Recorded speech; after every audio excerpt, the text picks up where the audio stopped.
그날 밤 화려한 연회장의 샹들리에 불빛이 내 눈을 어지럽혔다. 오늘은 내 조카의 약혼식이었다. 온 가족이 모여 축복해야 할 자리. 웃음과 음악이 가득한 밤. 하지만 나는 처음부터 알 수 없는 불안을 느끼고 있었다. 사람들의 박수 속에서 조카와 그의 약혼녀가 함께 입장했다. 순백이 드레스에 잔잔한 미소를 지은 그녀. 처음 보는 사람이라면 그저 아름다운 신부감이라고 생각했을 것이다. 하지만 그녀의 눈빛이 내게 닿는 순간 내 심장은 철렁 내려앉았다. 축복받아야 할 자리에서 왜 그녀의 시선이 조카가 아닌 내게 머무는 걸까? 순간을 착각이라 믿고 싶었지만 그 눈빛은 한 번이 아니었다. 사진을 찍을 때도, 하객들과 인사를 나눌 때도 그녀의 눈동자가 나를 스쳐 지나갔다. 나는 애써 모른 척했다. 하지만 숟가락을 드는 손끝이 떨리고 있었다. 웃음소리와 음악이 공간을 가득 채우고 있었지만 내 귀에는 심장 소리만 크게 울렸다. 왜 나를 보는 거지? 혹시 우연일 뿐일까? 아니면 머릿속이 복잡해졌다. 평범한 잔치의 분위기가 나에게만은 불안의 그림자를 들이오고 있었다. 피로연이 시작되자 원형 테이블에 앉았다. 사람들은 잔을 부딪히며 환하게 웃고 있었다. 나는 억지로 미소를 지었다. 그런데 정면에서 마주한 약혼녀의 눈빛이 다시 나를 꿰뚫었다. 그녀가 잔을 들어 올리는 순간 나도 무심코 잔을 들어 올렸다. 우연일까? 아니면 알 수 없는 신호일까? 짧은 순간 그녀의 미소 속에서 은밀한 떨림을 읽을 수 있었다. 삼촌, 잔 받으세요. 조카가 웃으며 내 잔을 채워주었다. 나는 멋쩍은 미소를 지으며 그의 얼굴을 바라봤다. 하지만 시선의 끝에는 그녀가 있었다. 그녀는 조용히 잔을 기울이며 나를 바라보고 있었다. 나는 고개를 돌려 주변 하객들과 대화를 이어갔다. 그러나 등 뒤에서 느껴지는 시선은 사라지지 않았다. 잔을 내려놓는 순간 손끝이 미세하게 떨렸다. 이건 단순한 오해야. 내가 예민한 것뿐이야. 스스로를 다독였지만 마음속에서는 불길이 피어오르고 있었다. 행사가 이어지는 동안 나는 점점 더 불편해졌다. 사람들은 웃고 떠들었지만 나는 점점 숨이 막혀왔다. 조카와 약혼녀가 축배를 드는 순간조차 그녀의 눈빛은 조카가 아닌 나를 향해 있었다. 나는 자리에서 일어나 잠시 화장실로 향했다. 거울 속에 비친 얼굴은 창백했다. 눈빛은 흔들리고 있었다. 축복의 자리가 왜 이렇게 불안할까? 다시 홀로 돌아왔을 때 그녀는 여전히 나를 바라보고 있었다. 짧은 미소, 은밀한 눈빛. 나는 고개를 돌리며 자리에 앉았다. 하지만 마음은 이미 무너지고 있었다. 축복의 순간이었지만 그날 밤 시작된 불안은 이미 내 안에서 자라나고 있었다. 피로연이 본격적으로 시작되었다. 연회장은 웃음과 음악, 잔을 부딪히는 소리로 가득했다. 사람들은 조카와 약혼녀의 행복을 축복하며 즐겁게 대화를 나누고 있었다. 하지만 내 귀에는 그 모든 소리가 희미하게 들릴 뿐이었다. 내 시선은 자꾸만 그녀에게로 향하고 있었다. 조카 옆에서 미소 짓고 있는 그녀, 약혼녀라 불리는 그 얼굴. 그녀는 조카를 바라보는 듯 했지만 짧은 순간마다 내 쪽으로 눈빛을 던졌다. 나는 애써 시선을 피했지만 마치 보이지 않는 실에 끌리듯 다시 그녀를 보게 되었다. 삼촌, 즐기고 계시죠? 조카가 웃으며 잔을 들이켰다. 나는 억지로 미소를 지었다. 그래, 잘 됐다. 정말 축하한다. 말은 축복이었지만 내 마음은 무겁게 가라앉았다. 그녀가 잔을 들어 올렸다. 그 순간 나도 모르게 잔을 들어 올렸다. 눈빛이 마주쳤다. 은밀한 미소, 짧은 떨림. 나는 얼른 고개를 돌렸다. 하지만 심장은 거짓말을 하지 못했다. 음식이 나왔다. 사람들이 즐겁게 식사를 이어가는 동안 나는 젓가락을 든 손이 자꾸만 떨렸다. 그녀가 내 쪽을 바라보고 있다는 걸 등으로도 느낄 수 있었다. 잠시 후 웨이터가 와인을 따르려 했다. 나는 잔을 옮기기 위해 손을 뻗었다. 그 순간 그녀의 손끝과 내 손끝이 스쳤다. 찰나의 접촉. 그러나 그 짧은 순간이 내 심장을 세차게 흔들었다. 나는 얼른 잔을 내려놓고 시선을 피했다. 하지만 손끝은 여전히 떨리고 있었다. 이건 단순한 우연이야. 내가 예민한 거겠지. 스스로를 다독였지만 그녀의 미소는 다른 대답을 내놓고 있었다. 식사가 이어지는 동안 그녀는 조카 옆에 앉아 있었지만 짧은 순간마다 나를 바라보았다. 눈빛은 짧았고 미소는 은밀했다. 그 미소가 조카에게 향한 것이 아님을 나는 본능적으로 알았다. 나는 숨을 깊게 내쉬며 물잔을 들었다. 잔 속에서 일렁이는 물결이 마치 내 마음 같았다. 겉보기엔 고요했지만 안에서는 이미 흔들리고 있었다. 삼촌, 괜찮으세요? 옆에 있던 친척이 물었다. 나는 얼른 고개를 끄덕이며 대답했다. 괜찮아. 그냥 조금 피곤해서. 그 순간 그녀의 시선이 내게 오래 머물렀다. 사람들은 웃고 떠들었지만 내 안에서는 이미 균열이 시작되고 있었다. 잠시 후 피로연이 끝나갈 무렵 그녀와 눈이 다시 마주쳤다. 이번엔 그녀가 시선을 피하지 않았다. 오히려 미소 지으며 천천히 잔을 들어 올렸다. 나는 마지못해 잔을 들어 올렸다. 그 순간 우리 둘만의 세계가 잠시 열린 듯했다. 우린 모른 척했지만 이미 경계선은 흔들리고 있었다. 피로연이 거의 끝나갈 무렵 사람들은 삼삼오오 모여 사진을 찍고 인사를 나누고 있었다. 연회장 안은 여전히 밝았지만 내 마음은 점점 더 무거워졌다. 웃음소리는 멀리서 외아리처럼 들렸고 나는 그 자리에 서 있는 것만으로도 숨이 막혔다. 잠시 자리를 피해 복도로 나왔다. 차가운 공기가 뜨겁게 달아오른 내 얼굴을 스쳤다. 거울 앞에 서서 넥타이를 고쳐매며 심호흡을 했다. 괜찮아. 아무 일도 없는 거야. 그저 내가 과민하게 굴고 있는 거야. 스스로를 다독였지만 손끝은 여전히 미세하게 떨리고 있었다. 그때였다. 뒤에서 발자국 소리가 다가왔다. 나는 천천히 고개를 돌렸다. 그녀였다. 조카의 약혼녀. 순백의 드레스 차림으로 조용히 나를 바라보고 있었다. 여기 계셨군요. 그녀가 낮게 말했다. 나는 당황해 시선을 피하며 대답했다. 잠깐. 공기가 답답해서. 그녀는 고개를 끄덕이며 내 옆에 섰다. 짧은 침묵이 흘렀다. 그리고 그 침묵이 모든 것을 말해주고 있었다. 나는 말을 꺼내야 할 것 같았다. 하지만 목소리가 나오지 않았다. 대신 그녀가 먼저 속삭였다. 아까 저도 느꼈어요. 숨이 막혔다. 나는 얼른 고개를 돌렸다. 무슨 말이에요?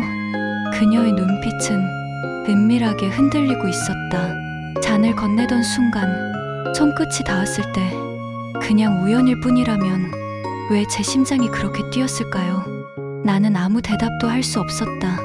머릿속에서는 수없이 안 된다는 목소리가 울렸지만 심장은 이미 다른 대답을 내고 있었다. 저도 모른 척했을 뿐이에요. 그녀의 고백은 거울에 반사된 조명보다 더 날카롭게 내 가슴을 찔렀다. 나는 숨을 깊게 내쉬었다. 지금 무슨 말을 하는지 알아요? 이건 잘못된 거예요. 그러나 내 목소리는 자신감이 없었다. 그녀는 짧게 웃었다. 웃음 속에는 슬픔과 욕망이 함께 담겨 있었다. 알아요. 그래서 더 무서워요. 그 순간 시간이 멈춘 듯 고요가 찾아왔다. 나는 한 걸음 물러서려 했지만 그녀의 시선이 나를 붙잡았다. 심장이 요동치고 숨결은 거칠어졌다. 언젠가 이 마음이 드러날 거예요. 그게 언제가 될지는 모르지만 그녀의 목소리는 속삭임이었지만 내 온몸을 울렸다. 짧은 순간 우리의 거리는 더 가까워졌다. 나는 눈을 감았다. 머릿속은 여전히 경고로 가득했지만 심장은 이미 배신하고 있었다. 짧지만 치명적인 순간 입술이 스쳤다. 나는 황급히 몸을 떼었다. 숨이 가빠지고 심장은 미친 듯이 뛰고 있었다. 그녀는 나를 바라보며 조용히 속삭였다. 이건 꿈이 아니에요. 우린 이미 선을 넘어버렸어요.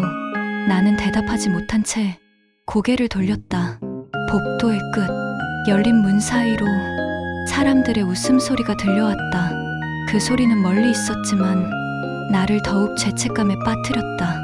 나는 거울 앞에 서서 내 얼굴을 바라보았다. 창백하고 흔들리는 눈빛, 말라붙은 입술, 겉으론 평온해도 내 안은 이미 무너지고 있어. 죄라는 걸 알면서도 우리는 멈출 수 없었다.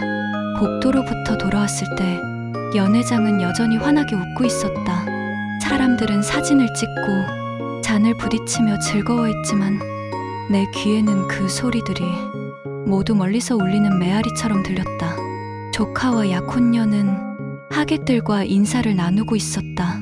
나는 애써 평온한 얼굴로 그 장면을 바라보았지만 불과 몇 분 전의 속삭임과 입맞춤이 계속 떠올라 숨이 막혀왔다. 행사가 끝나고 사람들이 하나둘 떠나갔다. 나는 마지막까지 자리를 지켰다.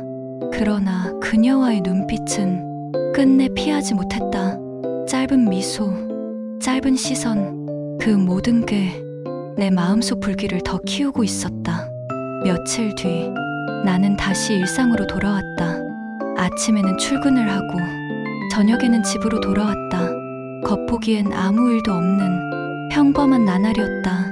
하지만 마음은 달랐다. 책상 위에 앉아 서류를 보아도 집중할 수 없었다.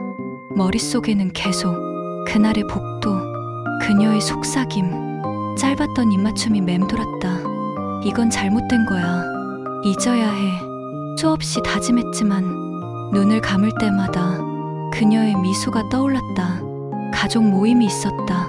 조카와 약혼녀, 그리고 친척들이 모여 다시 식탁을 둘렀다. 사람들은 즐겁게 대화를 나누었고 웃음이 오갔다. 나는 웃는 얼굴로 자리에 앉았지만 심장은 요동쳤다.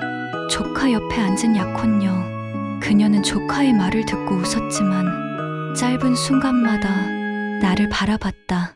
나는 얼른 고개를 숙였지만 그 시선은 분명했다.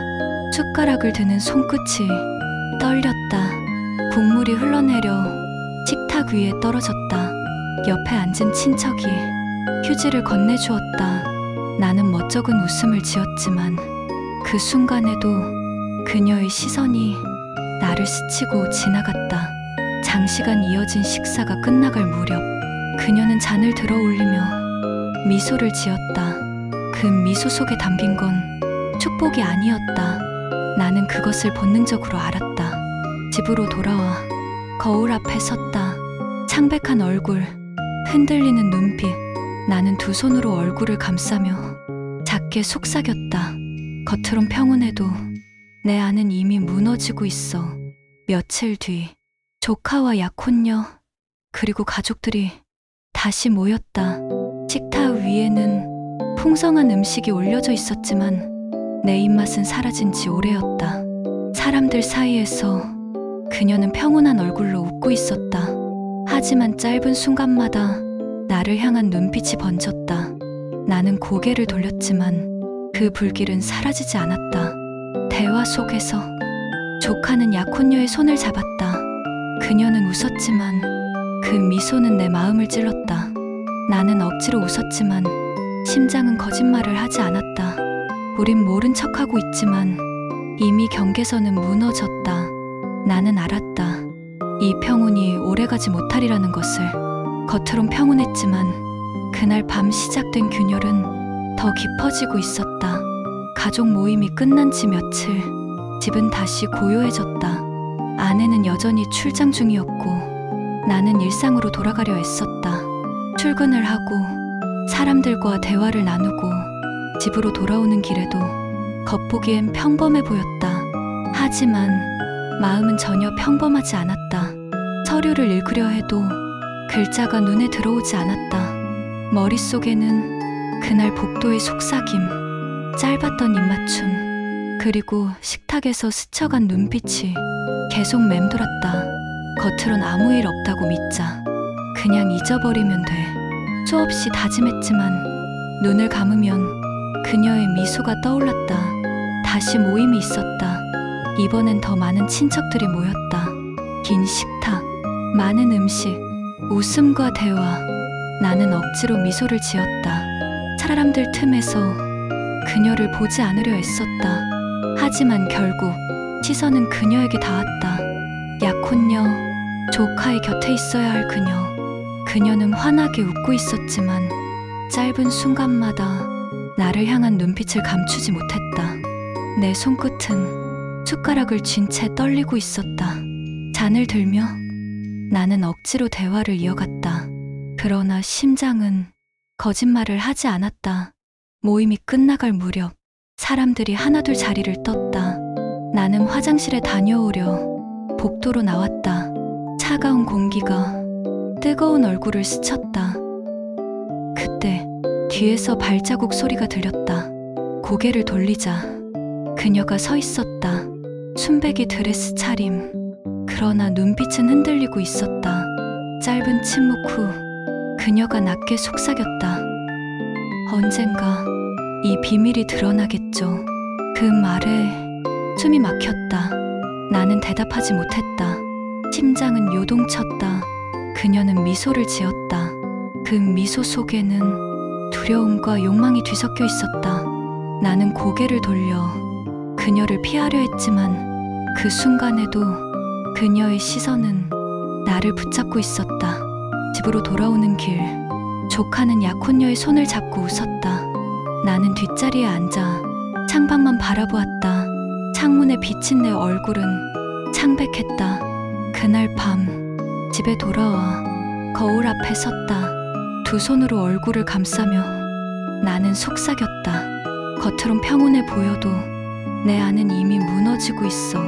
창밖에서는 빗줄기가 다시 흩날리고 있었다. 빗소리는 내 안의 불꽃이 아직 꺼지지 않았음을 알려주고 있었다. 겉으론 평온했지만 그날 밤 시작된 불꽃은 결코 꺼지지 않았다. 언젠가 이 비밀이 드러나는 순간 내가 붙잡아온 모든 것이 찬산히 무너질 것이다.